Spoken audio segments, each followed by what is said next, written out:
fantastic. Coach will open up a quick opening statement, and then we'll open it up for questions. How you guys doing? Doing well, Coach. Good. Long time no see. Everything's going good. The kids, from the day I got in, have worked really, really hard. They've really bought into the culture of, family, unselfish action, playing together, those types of things, and very proud of the work that they've put in. And it's right around the corner. We're really excited to get on that court and start playing. And but the kids have really worked hard. We're happy where we're at right now.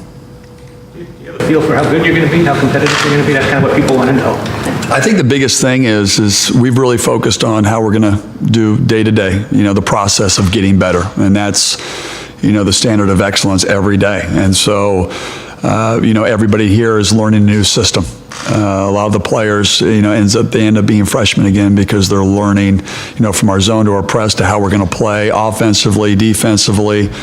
I think they've made the transition pretty smooth, but we have, like any team at this time of the year, you're kind of going up and down. But very happy where we're at right now. How about the operations? Has to be a little different, how you run practice and that process. Yeah, a lot of coaches, when they get jobs, they bring staffs that they've worked together for years, so it's a little bit, not to say smooth, because it's been pretty darn smooth because we've got a great staff, but again, getting everybody on the same page, doing the right thing, from player development to administrative to recruiting, it's all new, but the guys are, I know everybody says it, but I really believe I got one of the best staffs in America. Guys who have a lot of experience. They've got great knowledge. Two of them have had head coaching experience. Will Conroy is a young superstar who really gets it, the combination of being on the court and connection with kids. And, I think the fun thing has been from day one when we did all the individual instruction, it was everybody together doing it. And that's kind of been our motto. Unselfish action and doing it together and tougher together. So right now, like I said before, I'm really happy about that. But we're growing. It's a process. Mike, across the board, what's been the guys' experience level with zone defense in general, and how difficult has it been to teach that to guys that maybe aren't used to it? Well, I've been doing it for a long time, so it's been in the DNA. If you cut me, the zone would come out in my blood on the way. But again, people think the defense is, like Little League Baseball. Hey, batter, hey, batter, swing, shoot it. I got to put my shooters in. But for the most part, for us, there's a lot of intricacies of it, and there's a lot of thought process, and it's good in a lot of ways because it's against the grain of, ball gets in the high post, a lot of teams collapse, we go out, so there's a lot of different training. They've had 18, 19 years of habits that are going back. So, like I said, if it's, we're 10% successful in terms of possessions. Tomorrow we want to be 20% successful. But the kids are getting it, and they're working hard at it. It's not easy. It's not easy to get, but I think as we move forward, we'll just keep getting better and better at it.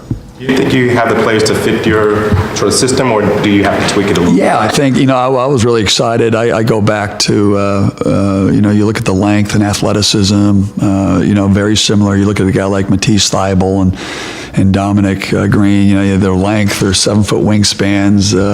If you guys are familiar, when we won it in 2003, we had a big center named Craig Forth, and Sam Timmons is a big guy. He's got great intelligence. He plays. David Crisp is a high-level point guard. The young guys are always, learning on the go. But the thing that I'm really proud of and excited about is they, even when they struggle with it, they want to learn more and they want to get it. And yesterday, for an example, we went probably for 2 hours and 15 minutes, and we weren't, we were pushing them. They weren't getting it.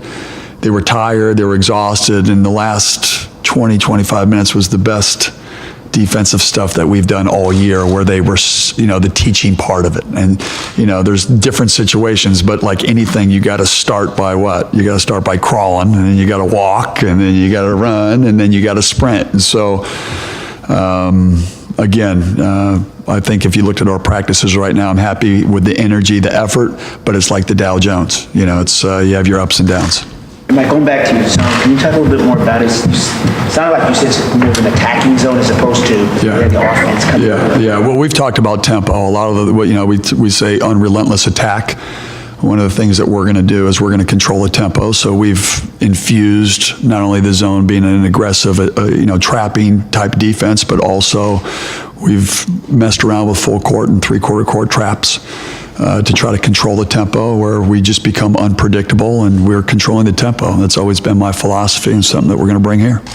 Obviously, rebounding is critical to that. Yeah, I mean, anything. You can play great defense for 24, 25 seconds, shot goes up. It's not good unless you can retain that rebound. And again, a lot of times in a zone defense, that's more in the half court, is you're not really boxing out your rebounding areas. And so, you get a lot of habits where guys go and they try to hit guys and they put themselves out of a position, which has openings. But again, those are the learning the learning parts that you kind of got to practice over and over and over, and watch film. You got to have uncommon preparation, and that's what these kids have been doing. Mike, when you were really able to kind of audit things when you got here, what were the immediate needs that you feel like you had to address? Basketball-wise, I wanted,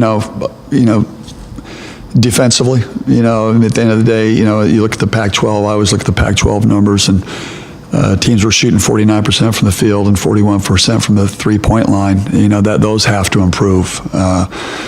Is that schematic? Is that effort? Whatever that may be, that's the one thing that you can control.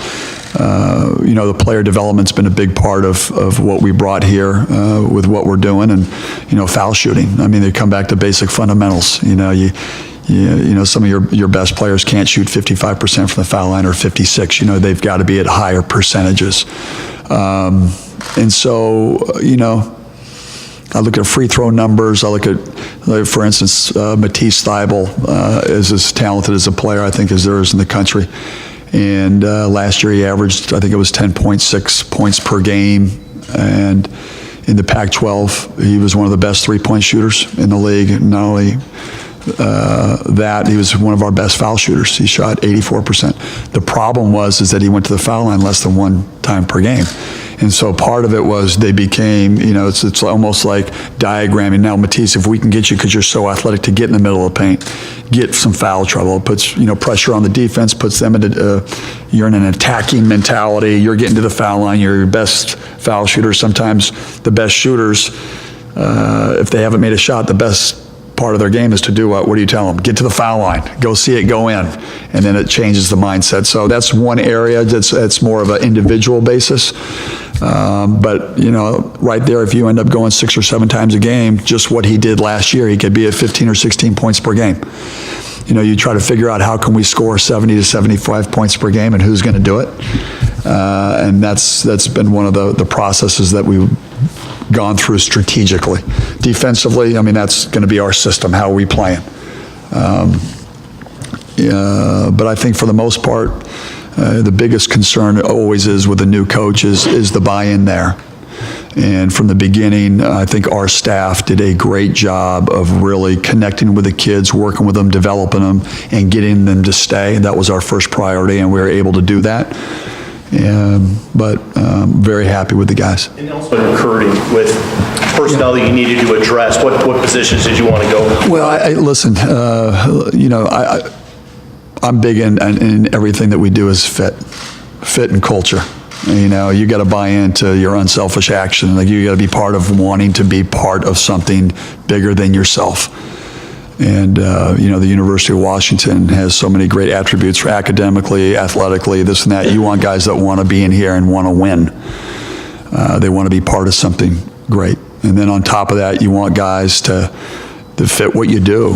We've always had systematically long athletic players that have great IQ. Guys that understand, when you have really high intelligence levels, you're allowed, in timeouts, you can adjust on the fly. Learnability is quicker, those types of things. But recruiting is, we've had some success. We're excited about that, and we're excited. One of our taglines is we're always moving forward. If we lose 3 in a row, 4, we're always moving. We're always getting better. It's got to be the process. Get better every day, always moving forward. And that's in every area of our program. When you were named, Noah Dickerson was a guy who was looking around a little bit, weighing his options. Can you tell us a little bit about your conversations to get him to stay in your recruitment back at Noah? And also, I saw him last week. What did you do to him? He doesn't look the same. Yeah, you know what, listen, at the end of the day, this is who we are, this is how we're going to do it, and our culture is exclusive, it's not inclusive. This is what we can do for you, and this is where we envision you, and he bought in. And you look at his body, he's lost a lot of weight, he's a very confident player. You can see it just with what he's done with his body, it's affected every area of his life in a positive way. And, here's a guy that, how many teams, how many programs in the country have a guy that can score like that in the low post? And now it's more so the consistency of the domination. Like he had that ability. He went through a run last year where he was averaging 22 and 12 during a period, or 22 and 11. Can we get that consistently? And, but we've showed him the way. He's bought in, but he's done the work. He's done the work, and that's why we're really, really proud of him.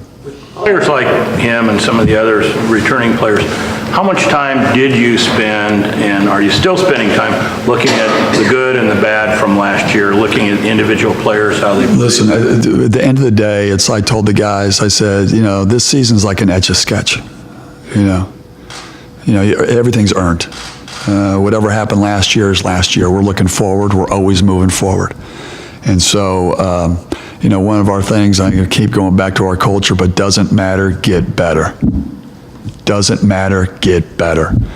And so, I stay away from the past. I focus on the future, and I try to inspire them to make them believe of what they can be. But you can't do it all alone. You have to do it together. I've never been around a great team that had a bunch of individuals. That was the great thing about Carmelo Anthony. Everybody said he never won. Well, he won a national championship in high school. He won a national championship in college. Like, he's a winner. And the one thing that people didn't know is he was all about team. And, those experiences of teaching these guys that it's team. We're stronger together. We're tougher together. Still that toughness, that mental toughness it takes to win a close game at the end. At the end of the day, you got to make practices harder than they are going to be in games. You've got to study situations.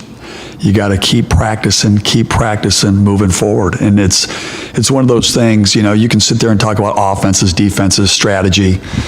At the end of the day, that relentless effort where you're just going at it every day, and you got to fight for your culture. You can't say one thing and then not hold them accountable to that. And so one thing that I've kind of, made very clear to our staff and our players, this is how we're going to play, or you will not play. This is how you're going to be. And, I think for the most part, I've been very proud of the guys in terms of being able to respond to that and, always move forward. Coach, can you tell me a little bit about your staff's responsibility?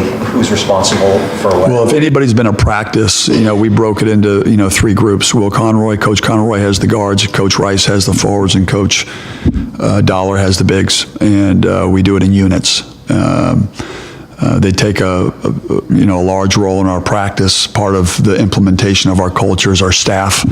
I look at it like it's a long rake, and we're just going along the sand, and everybody plays a part in it. It's not just me. It's our staff. It's our administrative staff. It's our, our administrative assistants. It's our director of basketball operations. Is, how you do anything is how you do everything, and that's what we're focused on. Zone that almost anybody, and you not only have to teach your players, but tell me about how you get your coaches to get to the level or close to the level you are at and understanding it. Well, it was interesting.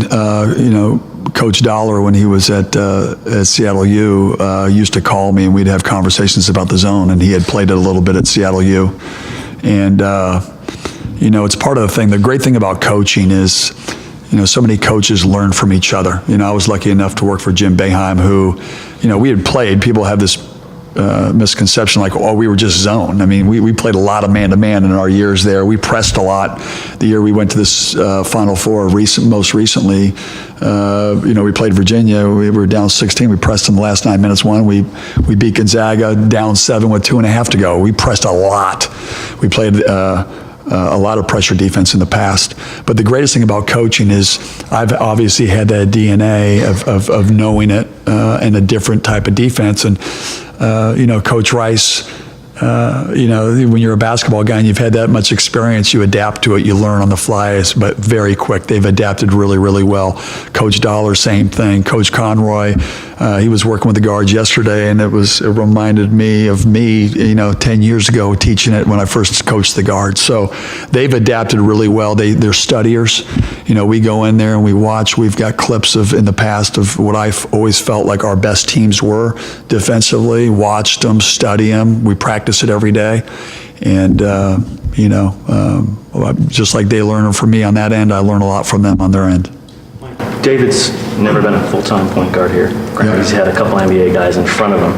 How much confidence do you have in him in taking on that role? Well, I think the biggest thing is I really believe in you are who you are. And David's been able to we averaged 12.6 in one of the best conferences in the United States of America.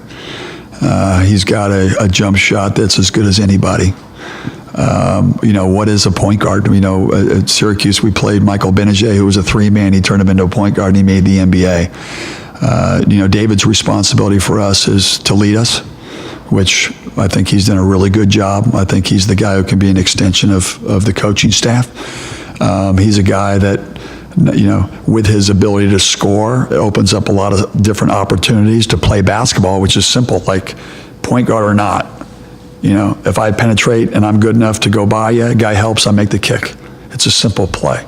I think the biggest thing is the question earlier is time and score. Understanding what we want on a day-to-day basis. And David, that's a process too, but I think he's done an incredible job. Another guy who's played great at the point is Michael Carter. He's been a surprise not a surprise, but you freshmen are kind of like depending if you were a McDonald's All-America or your top 100, it didn't matter.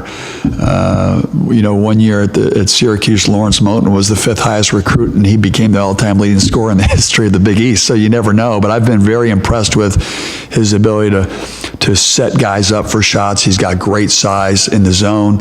But his game management, I think, has been very good. So, we've got good guards, but I think David's going to have a great year for us.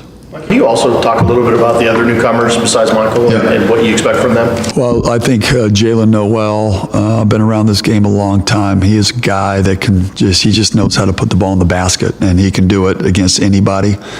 Like all freshmen, it's the conditioning, it's playing hard it's all those things. But the talent level, he's as good as a scoring guard that I've been around, and has had a great attitude. Nas Carter is athletic, drives to the basket. He's an energy. He's the Energizer Bunny. He's just constantly bouncing, but he just impacts the game. If it's offensive glass, if it's taking the ball to the basket, his upside is on a different planet because of his elite athleticism. He's a top 1%er, and kid lives in the gym. Hamir Wright, I think he's a guy as the season progresses. He's 6'9", he's got a 7'1" wingspan, but he's got a great IQ for the game, defensively, offensively, and when you have a guy who can play stretch 4 but also have that size, I think he makes us different. And I think as the season progresses, it's one of the ways where we can just become different, where it gives us another advantage. And then obviously Michael Carter, who has got great size. He really shoots the ball well, and has been a great surprise for us in the preseason. When Jalen upheld his commitment, you called it one of the biggest moments in USC history. Why did you feel that? I felt it because, whenever you go through adversity, and I say adversity, we haven't gone through adversity per se, but, you lose a whole class, and those are tough, times, and we were able to retain the team. And then when Jalen decided to, renew his commitment, I just think it was one of those moments where a local kid, great player, wants his family to see him play, and then he believes in the new staff. Just kind of sent a message, so you're looking at recruiting wise that, I believe in what they're doing there. And I believe in staying home and being a representation of not only the community, but the University of Washington. And I made a pledge, I'm sticking to it. And then, I always I go back through my experiences, and, when we went through a little bit of adversity at Syracuse one year, everybody had left. We had guys that were going to commit that left, and they left, and there was one guy who stayed there. And he was from Rochester, New York. His name was John Wallace. And a lot of people were trying to get him to go other places, and he had the opportunity to, and he stuck there. And he's become a hero. And, he had some struggle years, took us to a Final Four and national championship game attempt against Kentucky in '96. But, the great thing about college basketball is it's not just it's not about the NBA or what, it's about your university and what you represent. It's having a chance to do something special in your backyard and feeling really proud of that and feeling connected to that. And, the belief in us in that moment, I felt that way. It was coming from my heart, and I really believe it. How did he tell you? It was interesting. He had called and said he was going to come, and there was 2 moments that happened, 3 moments. It was Matisse Thybulle, and then him, and then Noah, and I screamed in the heck Ed. I was screaming, "Why, yes! Go Dogs! Let's go, baby!" But you do. I mean, think about it. When you get that, listen. You get that, listen, the local piece is huge here. And then you got a local kid, adversity, new thing, and he's saying what? I believe in you guys. I believe in this great university. I believe in representing it. That's what it's all about. That's why I came here. And there's certain times in your life, and that was one of them for me. I call them brain tattoos. Something I'll always remember. Move into the season, which is a few weeks away yet, and I'll say the non-conference portion and so on. New coaching staff, kind of a new group of players and so on. Some coaches early on, we'll see them rotate virtually their entire roster in and out of games for a few games. What, planning-wise, strategically, what's your plan? What's your approach getting into the season, deciding who can really do what your rotation's going to be and so on? Well, we're learning every day right now. It's part of the preseason, but regardless of, I'm playing to win. The guys that can help us win in our system are playing. Every game that we play, that's the entire goal. One day at a time. We go, we play that game, win or lose. We come back, we learn from it, we get better. That's the most important thing. It's the buy-in, it's the fit. But, to go back to who I'm going to play, I'm not going to talk about that now, per se. You guys will figure it out in our first games. But I think we've got a great core group of guys that have bought into what we believe in our system. There will be growing pains, but the message that I want to get out to everybody is, grow with us. You got to grow with us. This is a plan, a system. It's a newness. There's going to be ups and downs, but I really believe that we'll be a team that will be together. We'll be out there fighting for our lives every day in. We'll be organized, and we will compete. And the biggest thing, like I told you guys earlier, the biggest thing that I'm fighting right now is foundational culture. This is who we're going to be. This is what we're going to be about. This is how we're going to play.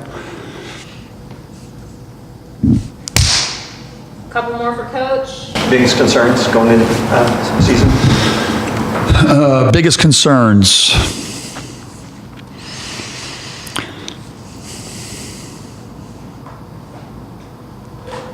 I don't have any concerns. Listen, I'm one of those guys, do your best, forget the rest. You know what I mean? And my management style is inspire people, manage process. And I really believe in the process. And the biggest thing that I don't want, And it's one of our outcomes for our team is, and I said it earlier, always move forward. That's the way you grow. When you have a growth mindset, you're thinking, how can I get better every day? I'm not focusing on the past, we're focusing on the future. What are our concerns? Right now, at the beginning of the year when I took over the job, was going to be free throw shooting. That was a big concern, something that we practice every day, but that's something you can't really control. You can always try to get better at. Can we score enough points in the half court? That's going to be something that we're going to have to figure out based on who we play. If that's the case, then you'll see more pressure because we might have to create more points off our defense. And sometimes your best offense is great defense. And so let's get it going. I'm excited. I'm really excited. And but you guys are a big part of this thing too. And being a part of this and growing with us. The greatest thing about coaching and developing is trying to get these guys doing what? You see their development, you see what they were as freshmen, and you see what they are as sophomores, and see what they are as juniors, and seeing them buy in and seeing them getting better incrementally. But Have you gotten a chance to Last Sunday. talk to the dog pack or reach out to the students and no, but if you see me like painted purple one day with a big mohawk somewhere like that, you're like, oh my God, that Hopkins guy, he's kind of crazy. But one of the things that makes this job special, and I've had the opportunity to go to the football games and see the dog pack. It's the fan base, it's the alumni, it's the boosters, it's the experience when you go to a game. That's what makes great experiences, great home court advantages. And, from the study that I've done, it's one of the greatest fan bases or student bases. And I'm as excited if we can create what football has done to get that fan base in that gym. It could be one of the greatest places to play in college basketball. And that's our goal. Thank you, Coach. Thank you, guys.